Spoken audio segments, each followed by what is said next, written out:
Welcome, you are in the lab room. I'm your host, Lou. Thank you for joining me. Week number 14 in the National Football League gets kicked off and underway with a Thursday night matchup between the Houston Texans and the Jacksonville Jaguars, a little bit of AFC South family business. So this is a matchup that saw a team that was playing much better football of late in the Jacksonville Jaguars, winners of three out of their last four, playing against a Houston Texans team that is currently on a 10-game losing streak. So that's huge. If you are the Houston Texans, it just seems like this season is much like the Atlanta Falcons in the sense that you fall so far from grace, and you kind of ask yourself, how did we get here? How are we such a bad football team when just a season ago we looked like one of the best teams in the AFC? It's hard to really fathom. But to me, this is more about the Jacksonville Jaguars and where they're going as a franchise, and less about the Houston Texans and where they're going as a franchise. I really want to focus in on the Jacksonville Jaguars because I don't think a lot of times they get credit for the things that they're doing because they're such a bad football team and haven't been that good and a stable franchise for over the last 4 or 5 seasons. And so I think a little bit of credit needs to be shelled out to the Jacksonville Jaguars. And we'll talk about the Texans here in a little bit, but let's break this game on down. Thursday Night Football. 2-10 Texans. 3-9 Jacksonville Jaguars. Jags with an opening drive gem, okay? And this is rare for the Jacksonville Jaguars. They haven't had a touchdown drive of over 5 minutes in the 2013 season, so that gives you an idea as to how stagnant the Jacksonville Jaguars have been all season long. That's unheard of, to be in week 14 of the National Football League season and not have one drive of over 5 yards resulting in a touchdown. That's really hard to do, and it's really hard to fathom, but that's exactly where the Jags were at until this opening drive gem. 13 plays, 80 yards, 6 minutes, 12 seconds, results in a 2-yard Mercedes Lewis touchdown grab on 3rd and 2 on a fade, a beautifully thrown football. And like I said, Mercedes Lewis runs like a Benz. Got to get him the football more, especially in the red zone. You can't pass up the opportunity to throw the football to a 6'6", 6'7" target like Mercedes Lewis. He goes up, makes the grab, beautiful catch, beautiful throw. It's a touchdown. Jags' first drive of over 5 minutes long that results in a touchdown. They're on the board first. In a very impressive drive, they're up 7-0. Wow. And that's all you can say when you see this is wow. Again, Mercedes Lewis runs like a Benz with a heck of a grab for 41 yards, which leads to a 6-yard Cecil Shorts the third, or as I like to call them, CS Trey touchdown. Once again, on 3rd down. And let's break this whole scenario down, this whole sequence of events that led to this touchdown. First of all, the grab by Mercedes Lewis, runs like a Benz, was just phenomenal. Again, Chad Henne threw it into coverage, and most times you would advise your quarterback not to throw this football into double coverage, but he gave his receiver a chance, and Mercedes Lewis did not disappoint, reaching over a defender's helmet, grabbing the football with some strong hands, pulling it over, and then having the presence of mind to get up the field. What a phenomenal play. And again, Mercedes Lewis is a stud, and I think one that the Jags need to get the football to a little bit more, and gets away from the defenders, gets up the field. It's a 41-yard gain. It later leads to a 6-yard CS Trey touchdown grab. And again, I bring this up. It was on 3rd down because that's the money down in the National Football League. You're going to win games, you need to convert on 3rd down, and there's no bigger spot than 3rd down inside the red zone, trying to get a touchdown versus a field goal. That 3rd down on the first possession, they had to have a clutch throw. And Chad Henne stepped up with a clutch throw to Mercedes Lewis for the fade on the touchdown on 3rd and 2. You get a touchdown instead of a field goal. Touchdowns win games. You know the motto. Field goals don't win games. Touchdowns do. And so you'll see that later on in this game, the difference was the fact that the Jags could score touchdowns in the red zone and the Texans could not. So That was a big play on third down. Here's another one. 3rd and 6, or 3rd and goal from the 6. And Henny finds a Cecil Shorts the third, CS Trey with a beautiful Z-out route. Goes to the inside on a slant, fakes it, comes back to the outside hard. And beautiful throw right on him. He catches the football, and it's 14-0. And so the Jags' ability to convert on 3rd and goal and get in the end zone and not have to settle for field goals was going to play a huge role in the outcome of this game. Jags out to an early 14-0 lead. And I'm ecstatic because I picked the Jags to win this game. And I don't like picking Jacksonville because they normally let me down when I go out on a limb and pick them. But against a 2-10 team on a 10-game losing streak, you expect the Jaguars at home to finally be able to give their home crowd something to cheer about. So that 14-0 lead was very refreshing for me because, again, I picked the Jags. I want to see them get it done. Texans finally get on the board, however, with a 12-play, 91-yard drive in under 7 minutes. Case Keenum finds Keyshawn Martin in the end zone for a 6-yard touchdown. And so I love to watch Case Keenum play. And we'll talk about him and Gary Kubiak and the whole Texans situation here in a second. But it's 14-7. After that long drive, Keenum was marvelous on this drive. Took the team down the field. They get in the end zone. Beautiful throw to Keyshawn Martin in the back of the end zone. It's 14-7. Jacksonville is still on top. Bad sequence of events for the Texans. And this is what happens when you're a 2-10 football team on a 10-game losing streak. There's reasons why you are on a 10-game losing streak and the worst team in the league, record-wise. There's a reason for everything. And those reasons don't go unnoticed. That's why you're a bad team. And other teams notice these things. And you do things to self-destruct. You do things to help you lose games when you're on a 10-game losing streak. And here's the perfect example of why the Texans are what they are this season. Bad sequence of events for the Texans. Okay? They throw an interception. So this is the first thing that kicks it off. Case Keenum rolls out to his left, has a wide open, the one and only DRE on the play. And he had another tremendous game, did the one and only DRE. And he's open behind the defender. And Case Keenum tries to be too fine with the football, tries to put a little bit too much touch on the football, underthrows it severely. I honestly don't know how you underthrow this pass as badly as Case Keenum did. But he throws it right to Allen Ball, the defender, on the play for an easy interception. It almost looked like he was trying to throw him the football. I mean, that's how poorly this pass was thrown. But either way, it's an interception. Jags get the football. But this Texas defense has a chance to get off the field on 3rd down. And they get the stop necessary to force a Jaguars punt right before the half, which will give this Texans team a chance to move the ball down the field and potentially get points before the half. Except DJ Swearinger, your rookie out of South Carolina at the safety position, decides he wants to get in a jawing match with a couple of Jaguars as they're walking off the field. And he proceeds to point them to their sideline and tell them to get off the field now. And of course, he used a couple of expletives. And the official happened to be just standing there. And he said, hey, take this 15-yard penalty. You're not getting off the field, and neither are they. As a matter of fact, all of you stay on the field because I'm flagging you for unsportsmanlike conduct. So he gets the taunting flag. Texans give up the first down via that 15-yard penalty. Jags get a chance to stay on the field and try to get some points. Now, the Texans force another stop on 3rd down, this time via an interception. They get a pick, and it seems like the Texans have thwarted another Jaguars opportunity to score. Except Mr. Swearinger, not done yet, decides he wants to hold Mercedes Lewis on the play, and it was a clear, blatant hold, which allowed the pass to be picked off. And so he gets flagged for holding, automatic first down. Jags ultimately get a 40-yard Josh Scobie field goal, extend the lead to 17-7. That's a bad sequence of events for the Texans. First, you throw a pick on a drive that looked like it was promising, that had a chance to score some points. Then you have a chance to get off the field on 3rd and long. You give up a taunting penalty unnecessarily.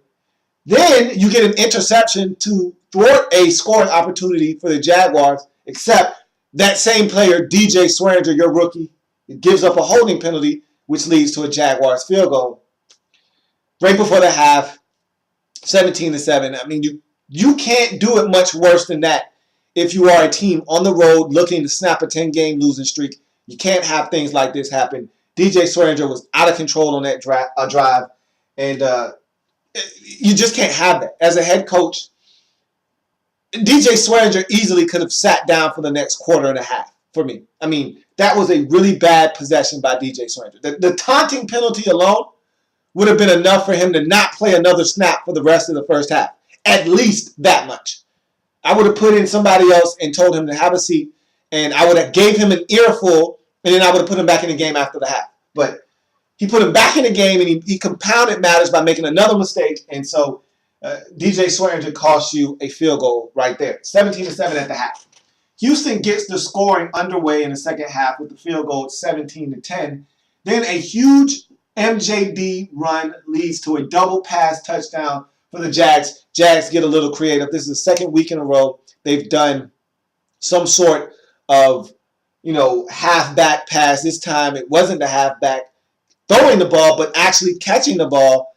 This time Ace Sanders, an ex-college quarterback, was the one delivering the football, and he throws a dart to running back Jordan Todman, and it was actually a great catch on the play by Todman because he gets hit as he catches the ball simultaneously, but is able to reel it in, hold on. Huge play for the Jags because that extended this lead out to 14 and really put the pressure and the onus squarely on the shoulders of the Texans by going up by 14 at that point, 24-10. And as a team that's 3-9, you pull out all the stops. Nothing to hold back here. You're trying to get a win. You haven't won at home in over a year. You just want to win this game for your home crowd.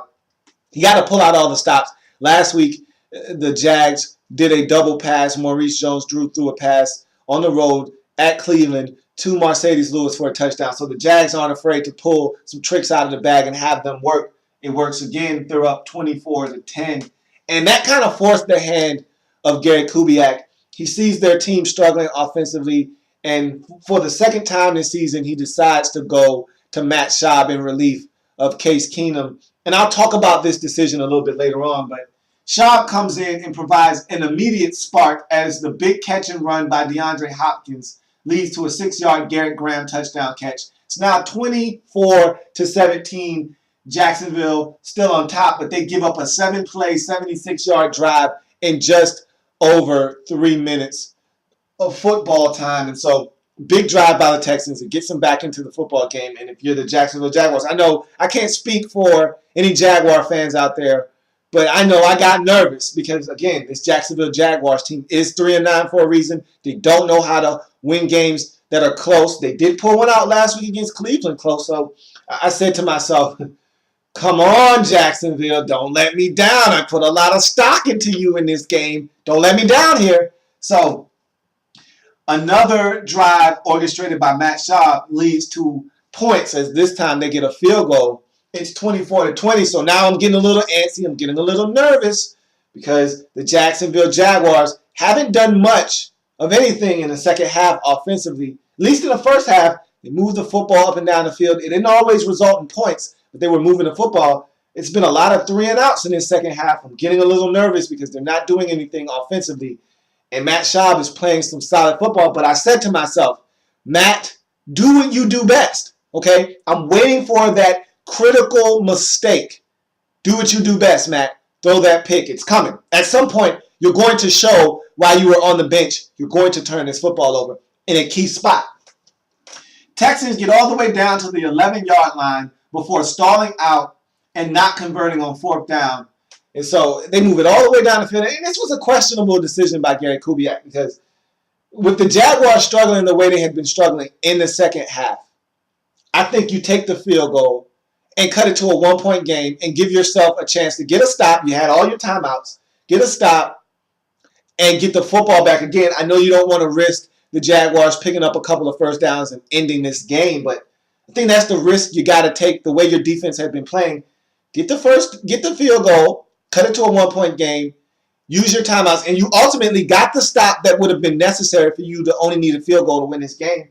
Instead, you go for it on fourth down. You don't get it. Jags pick up a couple of first downs, but you ultimately get the stop that you need to get the football back. But the Jags flip the field position. So they pick up a couple of first downs, force you to use your timeouts.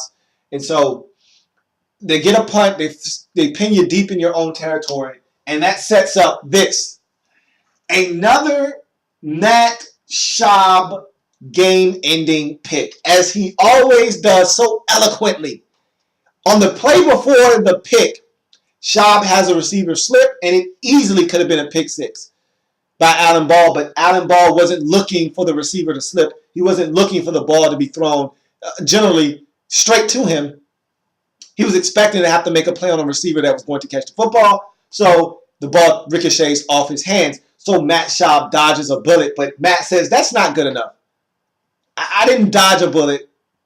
I'm going to give them another shot at me. This time, the bullet's going to hit me square where it needs to. And he throws the football, and this was an egregious throw into like triple coverage.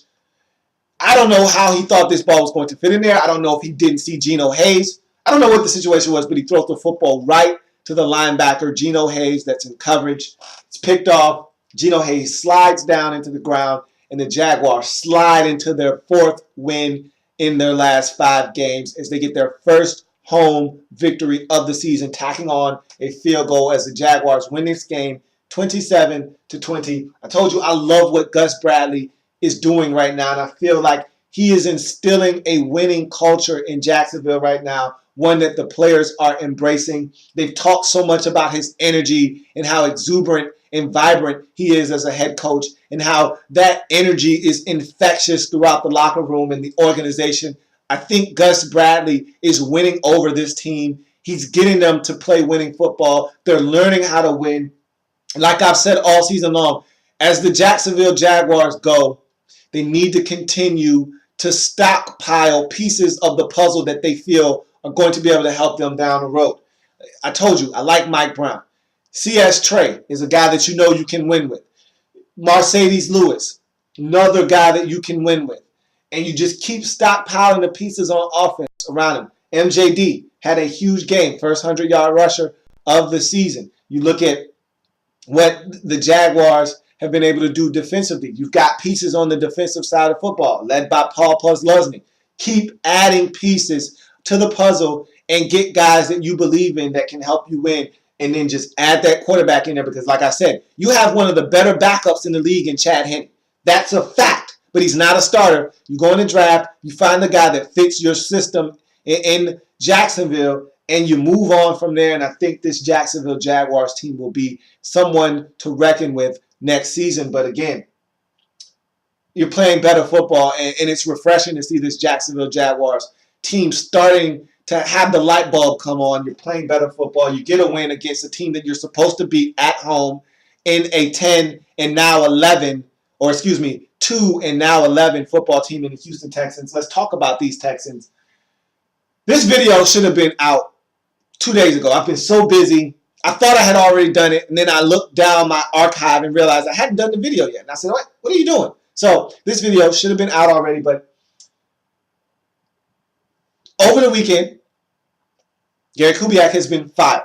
And he didn't get fired in this game. This was the nail in the coffin. He got fired in the Oakland Raiders game. And I talked about that 3 weeks ago when this Texans team had the Raiders on the ropes, let them off the hook, and he benched Case Keenum, and I thought it was undeserved in that game. I thought Case Keenum had played well. He struggled a little bit in the second half, but again, he didn't need to be benched. And going to Matt Schaub wasn't the answer then, and it wasn't the answer in this game. And even though Schaub came in and provided a spark, I said to Gary Kubiak, I said, you want to get fired, don't you? You want to be fired. You must want to be fired. I said, you're asking for them to draft up the pink slip. And I said, after that Oakland Raiders game, the pink slip had already been drafted. Your name is on it. And at the end of the season, they'll hand it to you. But he did the same thing that he did in that Oakland Raiders game, in this game, and it forced the hand of the Texans. I said that we know that Matt Schaub isn't the future. We don't know what the future holds for the Texans. We don't know who the quarterback of the future will be for the Texans. But I said I can assure you of one thing. We know that Matt Schaub is not the future in Houston. And hence, he doesn't need to be in the football game unless Case Keenum is injured. So if you want to keep your job, and some twisted way of thinking, Gary Kubiak thought he was saving his job by putting Matt Schaub in the game. And I think his rationale was, I'm trying to win football games. I just want to win. And I get where he was coming from, but it doesn't make a lot of sense. The only way that Gary Kubiak was going to keep his job was that if he could prove to the staff that Case Keenum is the answer at quarterback and he can flourish in my system and I can get him to play his best football under my tutelage. That was the only way Gary Kubiak could save his job. And he continued to go against the grain. This front office of McNair and company wanted to see Case Keenum play. They want to see if they have to draft a quarterback. Rick Smith, Bob McNair, and company want to see if the future is already on the roster or do they need to invest this number one overall pick that they're going to have in the draft in a quarterback. They need to know. And so by Gary Kubiak, week after week, resisting their urge to keep Case Keenum in the game so that they can evaluate him as a starter in this league, is killing them. It's crippling their evaluation process and their ability to make steps in the right direction to either draft a quarterback or to draft another position of need with that number one overall selection. And so Kubiak refused to go with what they wanted him to go with which was Case Keenum. Let the man play. Let the young guy get his feet wet. He's going to make mistakes. He's a young quarterback, but you allow him to make those mistakes without the problem of him having to look over his shoulder. He needed to be able to play loose like he did when he first got his opportunity. You can see the difference between the Case Keenum that played against Indy, the Case Keenum that played against Kansas City, the one that felt like, hey, I've got nothing to lose. I'm getting a shot.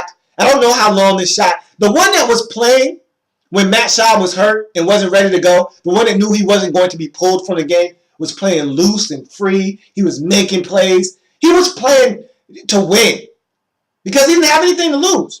And as soon as Gary Kubiak came back and he made the statement that hey, Case Keenum isn't my starter, I'm still going to give Matt Schaub a chance. Ever since he came out and said that and Schaub was healthy enough to go, he's been playing looking over his shoulder because every opportunity that the coach sees to put Matt in and I make a mistake, I'm going to get benched.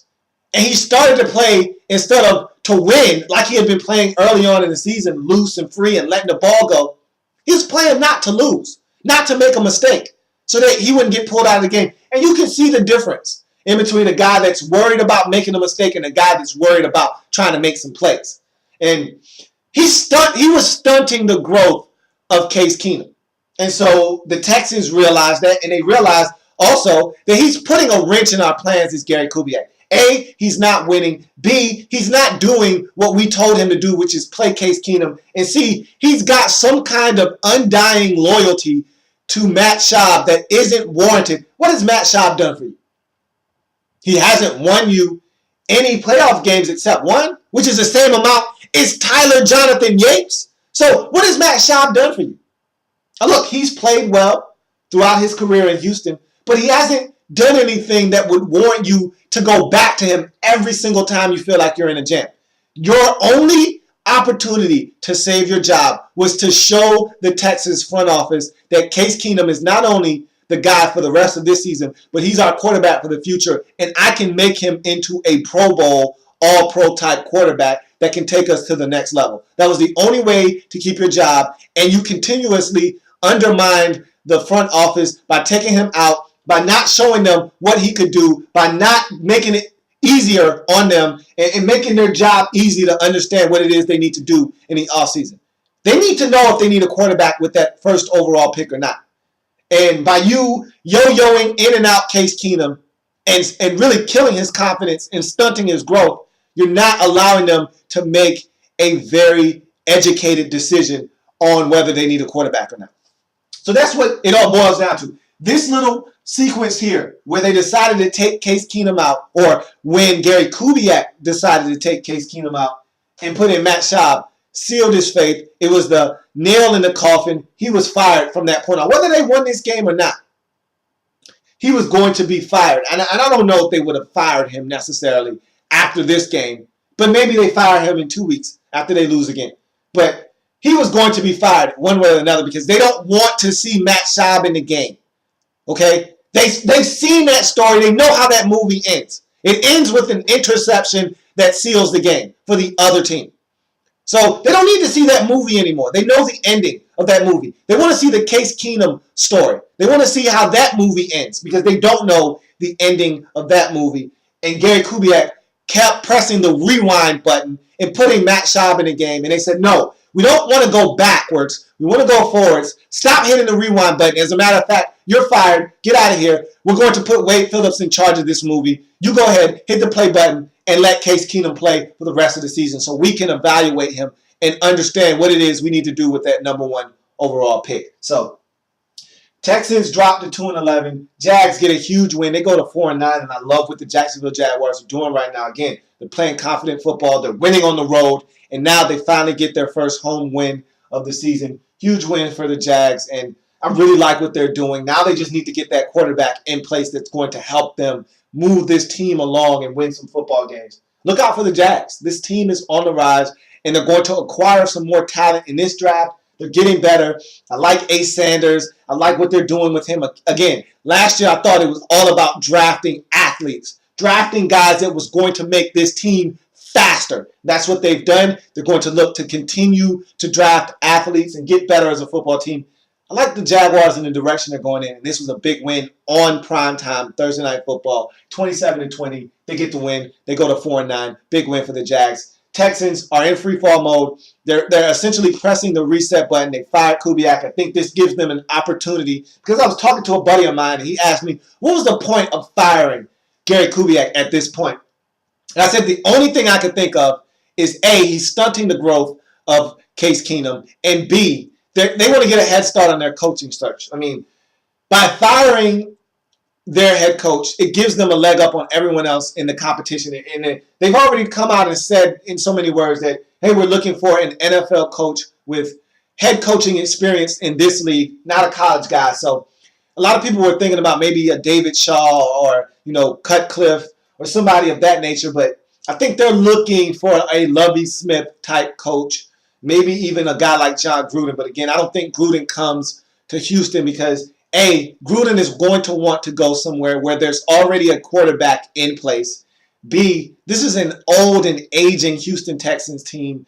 Gruden's not going to want to walk into an old franchise, an old football team.